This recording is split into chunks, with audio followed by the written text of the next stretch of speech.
আসসালামু আলাইকুম গাইস। তো আজকে সকাল সকাল আম্মু যা করছে আমি তো দেখে একদম অবাক হয়ে গেছি।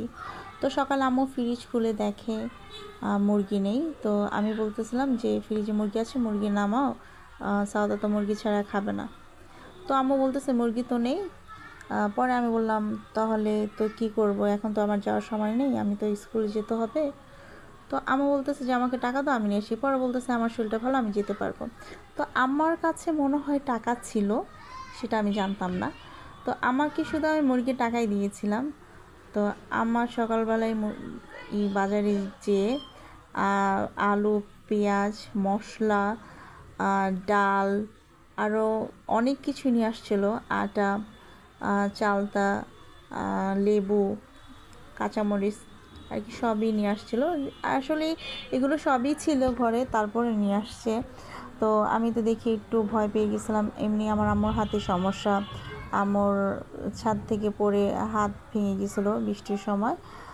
তো আমি একটু ভয় পেয়েছি। তো আমি আবার একটু বকাঝকাও করেছি যে আপনি আর এগুলো আনবেন না, আমি তো যাই, আপনি কেন কষ্ট করছিলেন।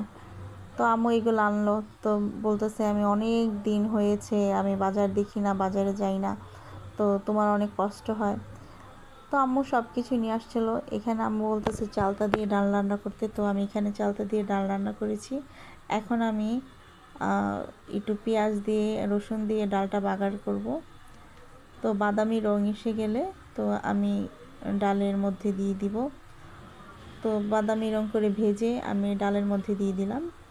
তো হয়ে গেছে আমার চালতা ডাল। আমার হাতে চালতা ডালটা অনেকেই পছন্দ করে, খুবই ভালো হয়। তো এখানে আবার আমি কিছু চিকেন রান্না করব। তো আমি অল্প কিছু চিকেন নিয়েছিলাম, আলু দিয়ে রান্না করব। বাসায় ছোট বাচ্চা আছে, ওরা খাবে, আমার মেয়ে খাবে, ভাগ্নি ছিল। তো এখানে আমি গরম মশলা গরম তেলে যখন দিয়েছি তখন এলাচটা এত জোরে ফুটে উঠছিল, তো এটা দেখে আমি তো একদম ভয় পেয়ে গেছিলাম। তো যাই হোক, তো এখন আমি লবণ দিয়ে নিলাম পেঁয়াজটা একটু বাদামি রং হলে আমি এখানে আদা রসুন বাটা, হলুদের গুঁড়ো, মরিচের গুঁড়ো দিয়ে দিলাম। মুরগিটা একদম আমি সিম্পলভাবে রান্না করছিলাম। তো আমি সুন্দর করে এখন সব মশলাগুলো ভালো করে কষিয়ে নিচ্ছিলাম। তো কষানো হয়ে গেছে, এখন আমি একটু পানি দিয়ে আবার একটু কষিয়ে নেব ভালো করে। মশলাটা যত বেশি কষাবেন মুরগিটা খেতে ততই ভালো লাগবে। তো এখানে আমি মশলাগুলো ভালো করে কষিয়ে নিচ্ছিলাম। তো মশলা কষানো হয়ে গেছে, তার মধ্যে আমি আলু আর মুরগির মাংস দিয়ে ভালো করে কষিয়ে নেব। তো আমি একটু মশলার সাথে ভালো করে মেখে দিচ্ছিলাম। যত ভালোভাবে মশলার সাথে মিশাবেন ততই মুরগিটা খেতে খুবই ভালো লাগবে। তো এখানে আমি ঢাকনা দিয়ে ঢেকে দিচ্ছিলাম 10 মিনিট। তো এখানে 10 মিনিট পরে ঢাকনাটা আবার আমি খুলে দেখব। তো অনেকখানি পানি উঠে গেছে। তো এই পানিতেই সুন্দরভাবে মুরগিটা কষে যাবে। তো আমি একটু নাড়া দিয়ে দিলাম। তো এখন আবার ঢাকনা দিয়ে আবার ঢেকে দিলাম।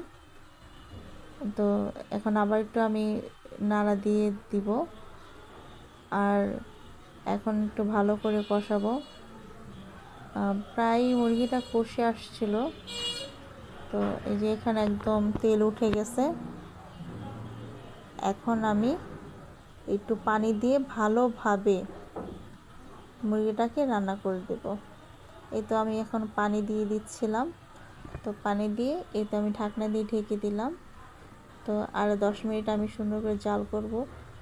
10 মিনিট হয়ে গেছে, আমি ঢাকনা উঠিয়ে আবার একটু নেড়ে চেড়ে দিচ্ছিলাম যে চারদিকে যেন সিদ্ধ হয়। তো এই সময় প্রায় সিদ্ধ হয়ে আসছে। এই সময় আমি কাঁচামরিচ দিয়ে নিয়েছিলাম। তো কাঁচামরিচ দেওয়ার পর এখানে আমি জিরা গুঁড়ো দিয়ে দিলাম। তো জিরা গুঁড়ো দিয়ে আমি 10 মিনিট ঢেকে রেখেছিলাম। 10 মিনিট ঢাকার পর তো এরকম লুক আসছে। তো এটা হচ্ছে আমার ফাইনাল লুক। তো সবাই আমার জন্য দোয়া করবেন, ভালো থাকবেন, সুস্থ থাকবেন। আল্লাহ হাফেজ।